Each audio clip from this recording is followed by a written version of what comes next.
This is your host, Mitchell J. Rabin, and we're very glad you're joining us again today. Today we have another very interesting show. We are with the well-known artist, Meadow, down in her loft in Soho, and she's going to take us for a tour around her artwork, which is actually a tour through her life. Meadow has been engaged as an artist from a young age and has been creating so much work. She's so prolific that it just spills out. It has done so in the world in galleries actually all over the country. She has been a visiting professor in Madison, Wisconsin, out in California, in many different locations, teaching people about the nature of art, self-expression, and healing through art. That has been a major component of Meadow's life as an artist, and she'll be speaking with us about that as it informs her work, both graphically as well as in sculpture. She has also been a leading proponent of women in art and in the art world, and not only in the art world itself, but also in general, and championing the role of women in society. She's been an outspoken figure in this domain, continues to be. She's been involved in pioneering some work, Women's Park and Sculpture Park. She'll be speaking to us about that, and the work she's doing now up in Wood Rock, where she's now building a sculpture park there as well. Hi, Meadow. Wow, after a build-up like that. What I say? I've got to tell the truth. Were you talking with us about what art means to you, first of all, and then how is that expressed in the work that you're going to show us? Well, my art has been my means of expressing myself. I feel like I can speak through my art better than I can languaging. And so being almost totally visual in my means of communication, I express myself through my art. And it also has been my tool for healing myself. And when I'm speaking about it, it helps to heal and allow other people to heal as they view it. As they view it, they understand. Yes, it's very easy to relate to since I've had such a crazy life. And it's been a wonderful adventure. Makes for some good art, huh? Yes, good subject matter. What are we standing before right now? We're standing in front of a acrylic on canvas piece that was done during the 80s. And it's I work in a series. I work in a certain medium until I've exhausted myself. I feel like I'm done with that now. And I move into something else. I both change mediums and subject matter. So this particular group of pieces is called the Captured Energy Series, which is like capturing a moment of time. And I actually work on these from beginning to end without stopping. Sometimes I stop for a meal or something, but I've been known to work for 36, 48 hours until I finish the piece, because if I stop and start again, it's a different mood. It's a different mood. I'm in a different place. And of course, I'm in a different place in every moment. But still, there's some greater sense of continuity. Yeah. Right. So this is many, many, many layers of God, acrylic. I see that. Yeah. It actually starts with a colored piece of canvas, and then I put fabric on it. And I've been a collector of fabric because my grandmother was a pattern maker, and all through my life, I've collected fabric and sewn. So this fabric put on the canvas, and then layer upon layer upon layer of paint. And to me, these represent the complexity of our lives and the many layers that we have covering over the way of getting to the inside person. Like our personae, facades. So this is called The Mystic Journey of the Orange Moon. And so we have, sometimes I'll do 5 and 6 pieces, and then I'll get a group of friends together, and we have fun naming some of them. And this whole group of pieces were named after kind of mysticism and journeys. I was doing a lot of journey work with shamans and, doing a lot of women's inner work. And so this whole series has those kind of mystical names. In fact, this was done probably when we first met. That's right. Back in the late 80s. That's right. I was doing a lot of self-help workshops and we were in Peru together. That's correct. Exploring the shamanic life in the Amazon and Machu Picchu. And it's, in fact, another series that I do called the Space Series. I was already projecting the colors that I would find in Peru doing a lot of, I'm very involved with outer space dimensional things. And in fact, the land I just purchased up in just outside of New Paltz, it's one of the largest abduction areas of America. And I didn't know that until after I bought the land. Pine Bush, they have meetings every Monday night. Pine Bush, of course. It's famous. That's right. So I'm going to have to go up there and check on you, make sure you didn't get abducted. yes. Wow. Well, how would you describe, if you can, the healing nature, what this represented for you as a healing function in your life? Well, in doing each individual piece, I get out an emotion. It's out of my body. Each particular subject that I'm dealing with is gone. Once you've used, like almost like, you know, if you're beating on a mattress on the floor, it's the same thing for me. Somebody playing the piano, it's like my connection with God, and it just comes through me, especially when I get out of my own way. The minute I start thinking too much, the piece aren't as fresh or as spontaneous. So now we've moved into another of the phases, correct? This is also the Captured Energy series. This is a works on paper. And I did most of these upstate. And actually this has a seam down the middle, which I've hinged together with fabric. Because I didn't have a car at that time, I closed it up and carry it on the bus in a portfolio. So these are double panels. And it's just an ingenious way of making a hinge out of fabric. Right. So the fabric's cut out, glued on the... And transportable art. Transportable art. So again, it's fabric put on first, and then I scribble with pastel. Pastel is one of my main mediums that I use. I love it. And it was pre the written word series. My scribbling, it's called a hand. When an artist, you know, has a way of applying some sort of medium, it's called the artist's hand. And so I scribble a lot. It's a way of getting emotion out of the body. Definitely pre-verbal. Pre-verbal. And so this is what this piece is about. It's pastel on paper. Uh-huh. Wonderful. It's called Violets in the Wind. Very abstract and very expressive at the same time. And needless to say, very colorful. Yes. So now we're moving into actually your most recent series. So we're not going to go chronological. We're going to bing bang around your life. Right, right. Taking peeks in. The painting was during the 80s. These pieces that we just talked about was during the 90s. Right. And then these are just completed. By the thousands. This is 2001. I just finished about 50 new collages. This piece is called Orange Factor. And what I do is prints or drawings that get damaged in a show or I don't like, I put in a portfolio until I have a big fat group of pieces that I have then raw materials. And then I cut them up, tear them up. Tearing is good. Tearing is very expressionistic, you know, you just rip it up. And put them all back together. Again, it's about balance. This is very asymmetric. Don't lean on this because you'll get it on your shirt. Right, sure. And yet it's put back together in a way that's very balanced. The color balances it, and the just the weight of each piece.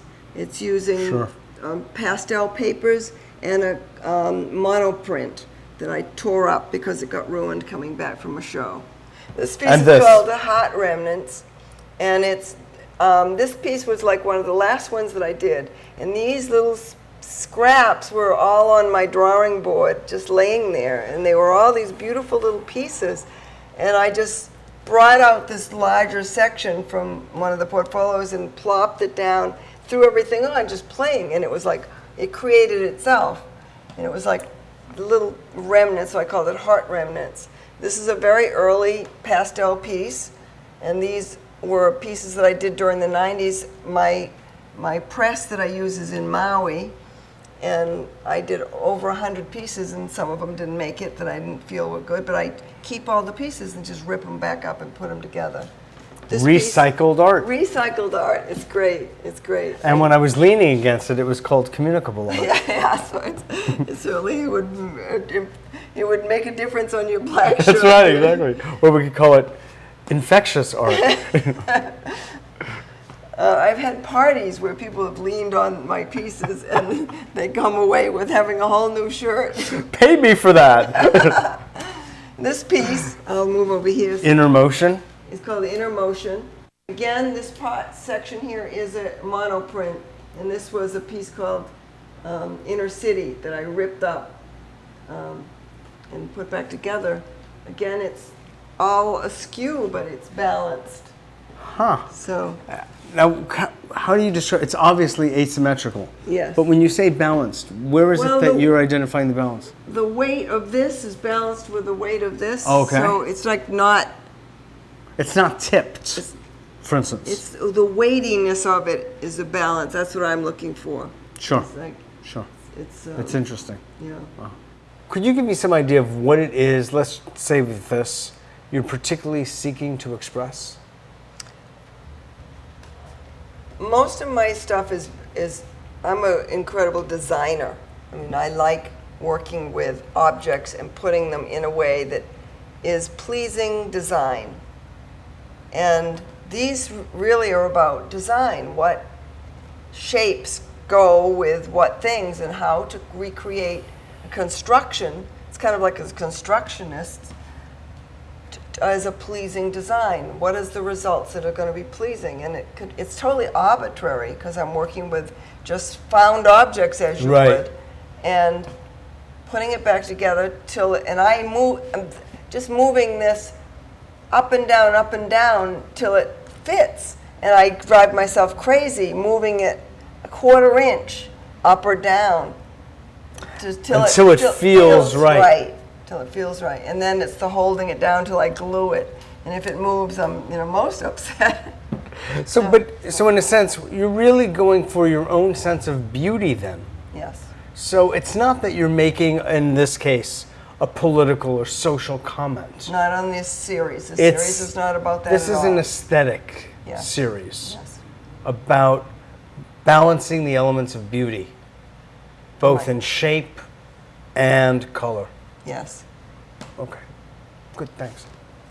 Just want to be clear about it because a lot of people aren't. Well, a lot of people, that's not a component of their work, and in some of my other pieces, it's not. Sure. Although balance is quite important in a lot of my work. Yeah. Yeah. Right. Series to series, phase to phase. Yes. Yeah. But some of your work is political commentary or social commentary. Oh, very, very In fact, political. I think we're coming upon that really very soon. It starts with very simple commentary and then gets pretty heavy. Excellent. Now we're entering another phase. The Boyd realm. Right. Now, Boyds are birds that live in New York. New And York. they have an New York accent. Right. So B-O-I-D-S. The Boyds. The Boyds. I know. I And was they born started- here. You know, I understand. They were Boyds. started in the early 80s when I first came to New York. And New York. my girlfriend took me around to all the clubs. And I discovered, well, this group of people never go to that club, and that group of people don't go to that club. So I started social commentary, documenting the different people that would go to the clubs. And these Boyds are all people. So this is Sabrina, the exotic dancer. It really is exotic. She looks a little bit like Barbara Streisand. Really true. It's really anthropomorphic. It's really. And this is all pastel on black Arches paper. It's all pastel on paper. Handmade pastels. Yeah. Yeah. So It's sort of like. they started actually as 8-foot pieces. I did 3 huge panels and they took so long. I started doing them smaller because they were just too expensive. I was thinking about George Orwell's Animal Farm. This is the Boydian counterpart in art. That's true. The first panels were actual scenes from inside of famous clubs that were around during the first one was Elaine's Uptown, and then it was Max's Kansas City, and then it was 1/5, and then it was 1/5. Max's, which was then Chinese Chance, which was located at One University Place, where they were all artist bars. Right, One University, sure. Yeah. I remember. Wow. And Studio 54. Right. So a lot of these people were actual people. Yeah. Documented actual people. I wonder if they were able to recognize themselves in the voids. So I've continued to do these, but I haven't done them for a while. But there's a phase coming on. I'm starting to collect pictures and things. So I will go back into a group of doing these. So That's great. a lot of them are based on fashion. They're a mocking fashion. She certainly is. Sure. Definitely. It's wonderful, And then though. this one over here, this piece is Wanda leaving the scene, and it's really about the discotheques that were around during the 80s. And all of the posers, people would just stand around and look beautiful. In certain postures, Yes, sure. and so that's what she's doing. With her hair immaculate, all Yeah. this large hair. Yeah. Sexy, droopy eyes, Yeah. The protruding nose. It's great. It's really great. All right, this particular piece is a sebachrome, which is a technique in photography, very well used now. And this was the 8-foot piece of Chinese chants. And these were the owners of this. This was Richard, and this was the owners of Chinese chants, One University Place. And this was the actual waitress that was there. And these were some of the people that were there. Some of the artists. Charlie used to be there playing cards every night. So it's, my takeoff on these crazy places. Here we're moving into one of the series involving sculpture and also, it seems, further commentary. Would you comment? This is a piece called Shadow Woman, and it's a series of sculptures using twigs and paper mache. This is paper mache. Now, I've cast breasts from I've cast everybody that comes into my life. I do life casts of them. This particular series, which is called Wood Spirits, is all about the studies that I did with Native American shamans, and particularly one man, Rainbow Hawk Linton, who I sponsored in New York for many years. And it's really about our roots, and these pieces are about spirituality in the most grounded sense, hence using natural wood and paper. Sure. And also, I did fiberglass for many years and got very sick, and tried to find a material that I could use the same casts, and found that I could use paper pulp in the same molds. So I was able to go back to using some of those same sculptural type things without killing myself. So this piece is called Shadow Woman, and the twigs are from all over the place, Canada, upstate New York, every place I find that are different kinds of twigs. Yeah. It's incredibly innovative and resourceful. This is the same series. These are all human scale. This one's called Sun Dancer. Again, it's using paper mache and the twigs and wire. So they're very native and natural looking. They all have crystals. Made crystals for their hearts. So they come alive. Yeah. So interesting. It really looks alive. This is like the hair or the nervous system or both, and skeleton, of course, and the twigs, like over here. Beautiful. This piece is paper mache babies caught in this twig-like structure, and this is called Bound by Tradition. And it's about women that are born into a certain category, and even though there doesn't seem to be boundaries, there are. Certainly in other countries where women aren't allowed to do very much. We're very fortunate in this country. And this was in a show that was particularly women artists, and women artists are very dear to my heart, and the women's movement is, of course, very important in my life. And this hopefully could be cast in a material that could be outdoors in the sculpture park. And I started the sculpture park in actually 76 in the bicentennial, for the bicentennial. We can talk about that in a few minutes. Yes. But this is again leading. What was it that in particularly, was there an event that was taking place worldwide that inspired this piece at the time? I was asked to be part of a particular show, and I wanted to do something that was a strong subject matter about women. And that is a very strong subject matter. Oh, yeah. Women that are really caught in their religion or their Castes. country, caste, so they can't. The unspoken rules. Yes. And certainly the unwritten rules. Exactly. But the ones that bind. So that's what this piece is about. Oh, very powerful, Meadow.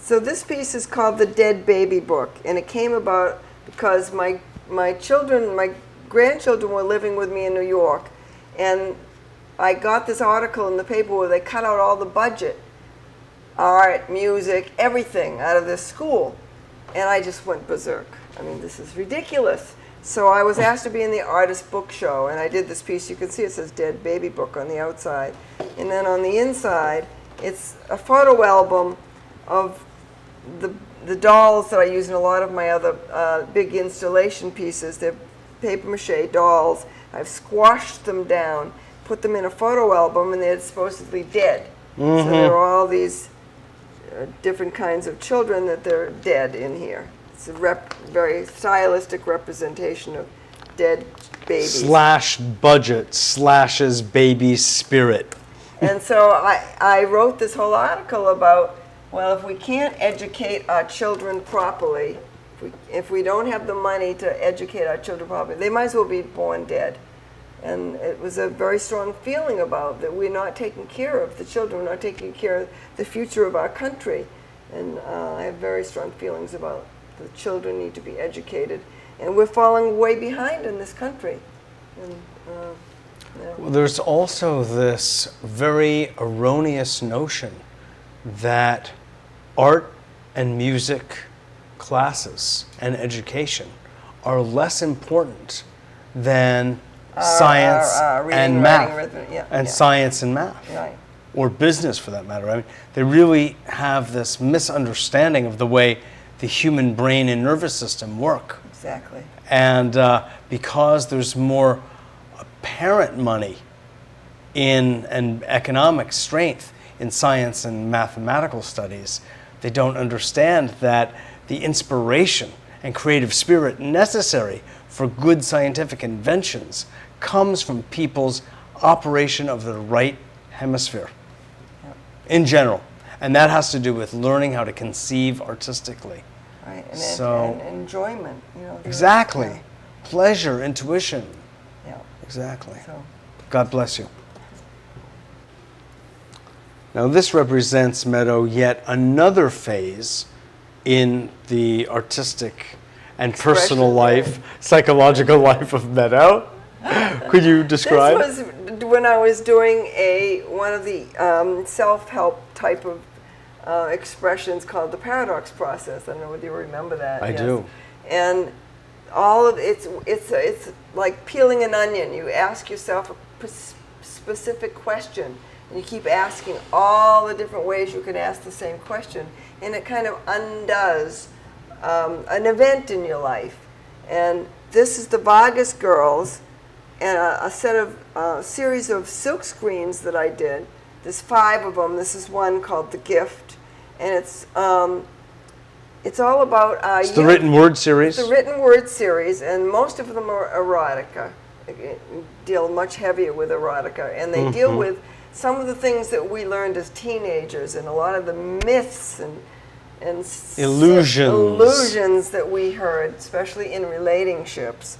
And so Yeah. this is like, why don't you see that I'm the gift? What keeps me from knowing what I am afraid of? To look What at. am I afraid to look at? It's all What am about I- asking yourself what and who I am. Right, And identity questions. yes, and it's just this whole and series. questions of value, Yeah. self-value, that is. And it's interesting that women love this series. They stand there and they go asking themselves, and men seem to back up as they Approach. Series, approach with At first they come in going, oh, this is interesting. The rest of them are, are very erotic, and I use the erotica to draw them Exactly. in. And the other ones are all done in graphite. And it's about going to the blackboard and writing, and it's all graphite on white paper, so it's a black and white series, which is very unusual for my work because I use so much color. Meadow, this has been a wonderful tour through your life, and really thank you. Let's bring it completely up to date and tell us in a word what is going on now upstate in New Paltz with the Women's Sculpture Park. I've purchased a lot of land, and I've started a women's sculpture park and a healing center. Hopefully there'll be artists coming there'll be a residency program. There'll be state-of-the-art healers that'll come through, and that's totally separate. It's called Woodrock Sanctuary, that part. And the Great American Women's Sculpture part is some of it's my work, and a lot of it will be internationally invited artists to do installations on the land. The land is trees and rocks and streams. That's why woods and rocks, wood rock. It's a beautiful place. It's a beautiful place. Thank you. Well, we at A Better World want to just bless your work and thank you for it, because it's a contribution. Thank you Really so much. Appreciate it. Absolutely. It's Love been great to sharing have it with you. Great. This is Mitchell J. Rabin for A Better World. Thanks so much for joining us. We've been down at Meadow's Loft down here in Soho, and we hope you enjoyed it, and we look forward to seeing you next week.